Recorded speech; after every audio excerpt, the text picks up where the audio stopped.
This is Dr. Sachin Goswami and I welcome you on our YouTube classes Goswami Classes.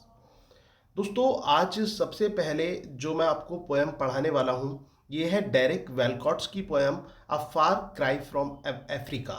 A far cry from Africa ये poem जो है दोस्तों ये किस चीज़ को लेकर है, इसका आधार क्या है, ये आज मैं आपको बताऊंगा। और इसके साथ साथ सबसे पहले हम इसकी थीम और समरी को डील करेंगे, फिर जो पोएम की इम्पोर्टेंट लाइंस हैं वो भी मैं आपके साथ डिस्कस करूंगा। तो देखो इसमें सबसे पहला क्वेश्चन तो यही बन जाता है कि अ फार क्राई फ्रॉम अफ्रीका ये किसकी पोएम है। तो आपका आंसर होगा ये डेरिक वेलकॉट्स की पोएम है। किसकी पोएम है दोस्तों? डेरिक वेलकॉट्स की पोएम है अ फार cry from Africa.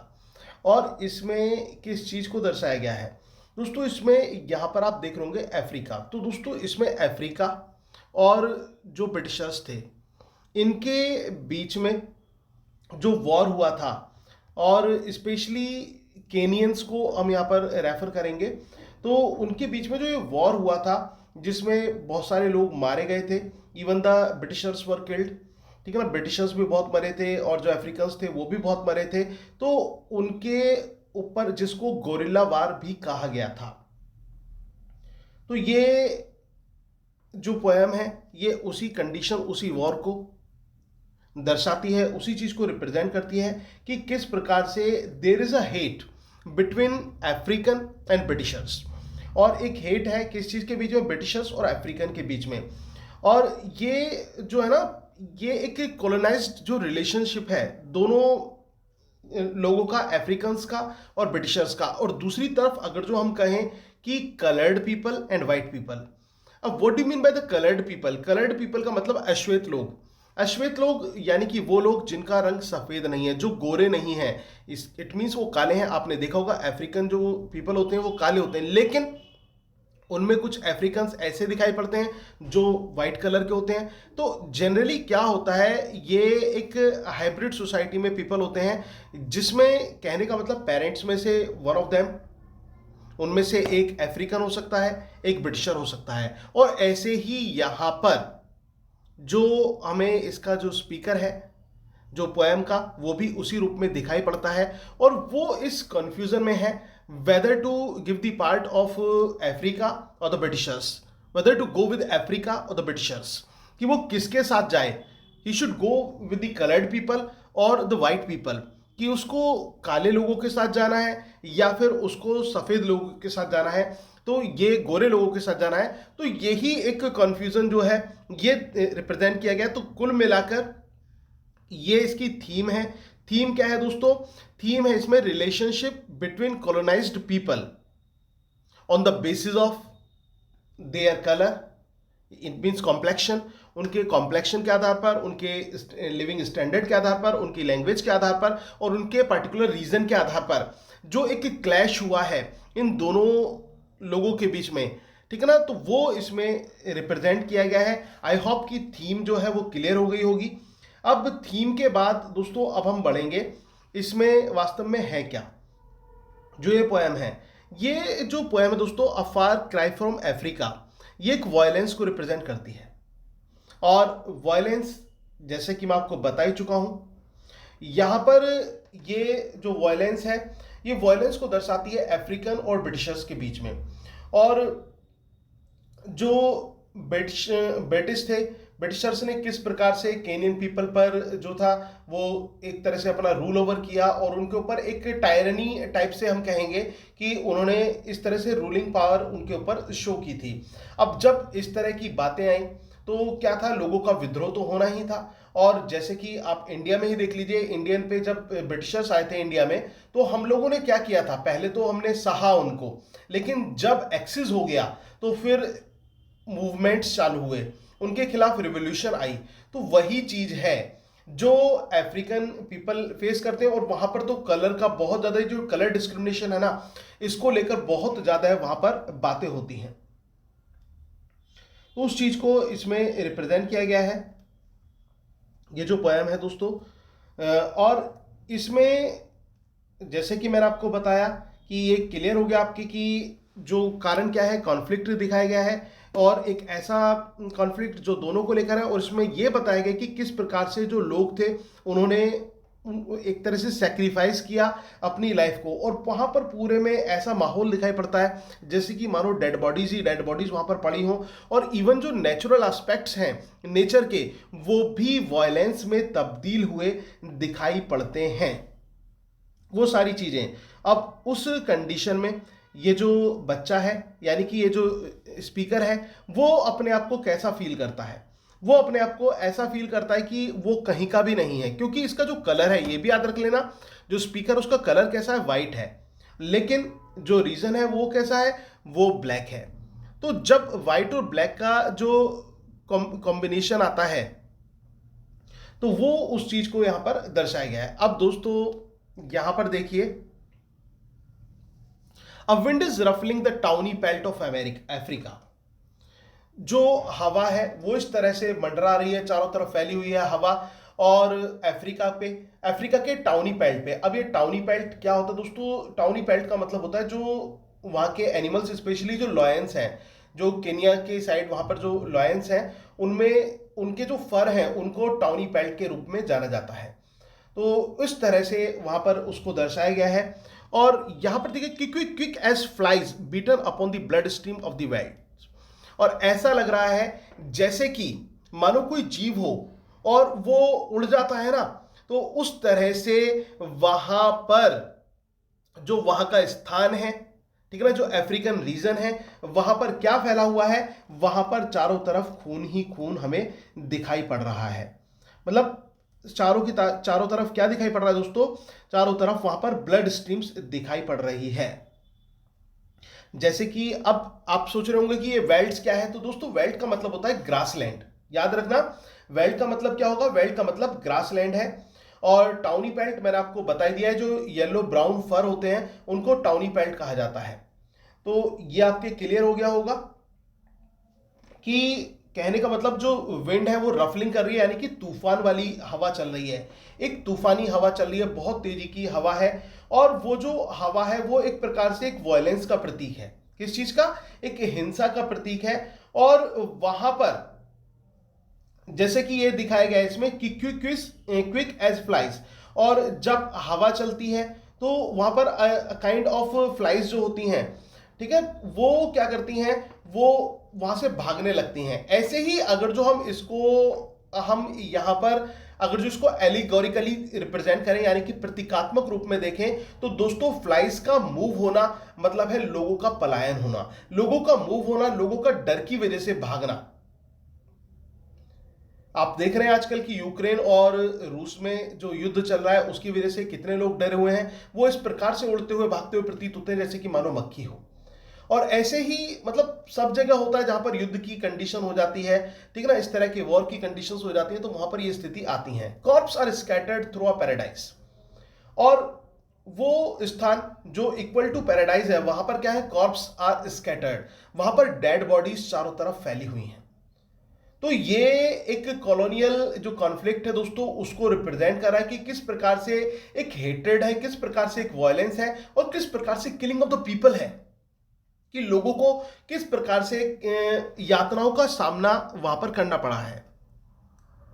Only the worm colonial carrion cries. और वहां पर केवल कौन क्राई कर रहे हैं? जो युद्ध चल रहा है और जो कॉलोनियल्स हैं वो आपस में, मतलब जो नफरत के प्रति, मतलब एक हम कह सकते हैं कि crystal clear rather I would say, कि क्रिस्टल क्लियर उनकी हेट्रेड हमें वहां पर देखने को दिखाई पड़ती है। Waste no compassion on these separate dead. और ये जो डेड पीपल हैं, ठीक है, जो डेड पीपल है दोनों तरफ हैं, और यहां पर कोई भी दोनों के प्रति, मतलब कोई भी एक पिटी, एक मर्सी वाली जो फीलिंग होती है, कंपैशन वाली जो फीलिंग होती है, वो बिल्कुल भी है ही नहीं।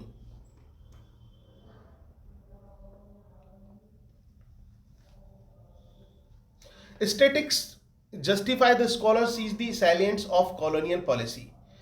जब ऐसी बातें होती हैं, इस प्रकार का युद्ध होता है, इस प्रकार का एक डिस्क्रिमिनेशन होता है, कॉन्फ्लिक्ट देखने को मिलता है, तो वहां पर अलग अलग लोगों की अलग अलग राय आती है, लोगों की अलग अलग ओपिनियंस आती हैं।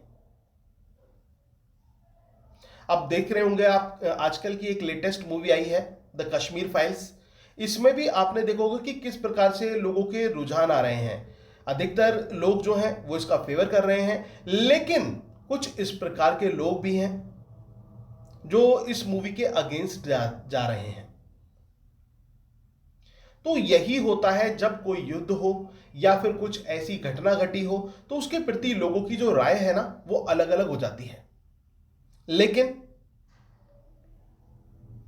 वो हमें चूज करना पड़ता है कि what to where to go for, कि हमें जाना कहां है।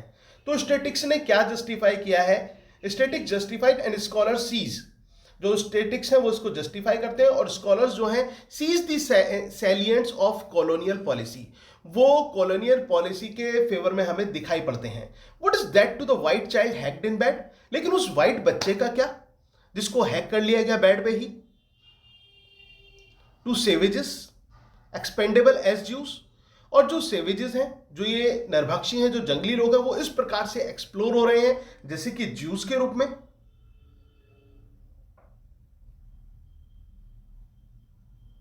इसके बाद दोस्तों, इसकी अगर जो हम मेन लाइंस की बात करें तो ये पैराग्राफ जो मैंने अभी आपको पढ़ाया, this is the most important one, ठीक है ना। ये बहुत इंपॉर्टेंट है, ज्यूस तक आपको इसको तैयार करना है। लाइंस एग्जाम में पूछी जा सकती हैं। अब वो लाइन जो आगे मतलब पूछी जा सकती हैं वो मैं आपके सामने यहां पर पढ़ूंगा।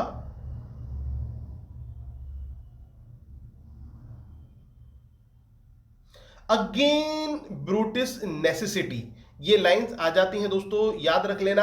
Against ब्रूटिस necessity wipes it's hands upon the napkin of a dirty cause, again a waste of our compassion as with Spain.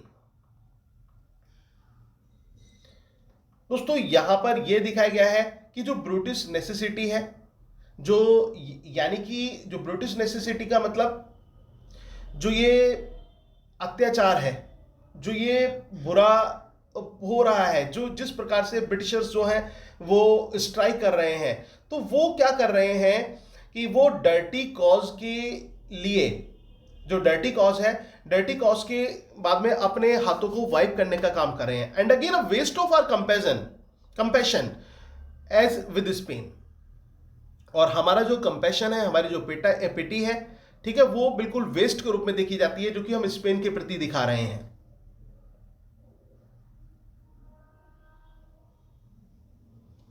Gorilla wrestles with the Superman, this is most important line. ये दोस्तों बहुत important line है। यहां पर gorilla किसे कहा गया है और सुपरमैन किसे कहा गया है? सुपरमैन यानी कि सुपर पावर, और सुपर पावर यहां पर ब्रिटिशर्स को कहा गया है। ध्यान रखना, सुपर पावर जो है व्हाइट पीपल को कहा गया है, और गोरिल्ला रेसल्स का मतलब यहां पर अफ्रीकन पीपल से है। तो जो गोरिल्ला है वो मतलब पूरी तरह से पावर दिखा रहा है, लड़ाई दिखा रहा है। अब बिल्कुल उस तरह से देखिए यूक्रेन एक छोटा सा देश रूस से कितनी टक्कर ले रहा है। वो बात अलग है कि यूक्रेन की कुछ नीति कुछ अलग रही, कुछ गलत रही, और वो चीजों को समझ नहीं पाया है यूक्रेन भी, और दूसरे लोगों के हाथ की एक पपेट बना जो यूक्रेन था। लेकिन ऐसे ही यहां पर, लेकिन उसने संघर्ष दिखाया ना, ऐसे ही यहां पर जो है आपको देखने को मिलेगा कि जो अफ्रीकन्स हैं वो पूरी की पूरी टक्कर लेते हुए दिखाई पड़ते हैं। किसके साथ? ब्रिटिशर्स के साथ, व्हाइट पीपल के साथ। The gorilla wrestles with the Superman. दोस्तों अगर जो पोएम तो थोड़ी क्रिटिकल है, लेकिन अगर जो आप ध्यान से समझने की कोशिश करेंगे तो हर स्टेप आपको समझ आसान लगेगा, क्योंकि मेरा पर्पस यही रहता है कि आसान से आसान तरीके में मैं आपको समझाने की कोशिश करूं, ताकि आपको कोई भी प्रॉब्लम ना हो।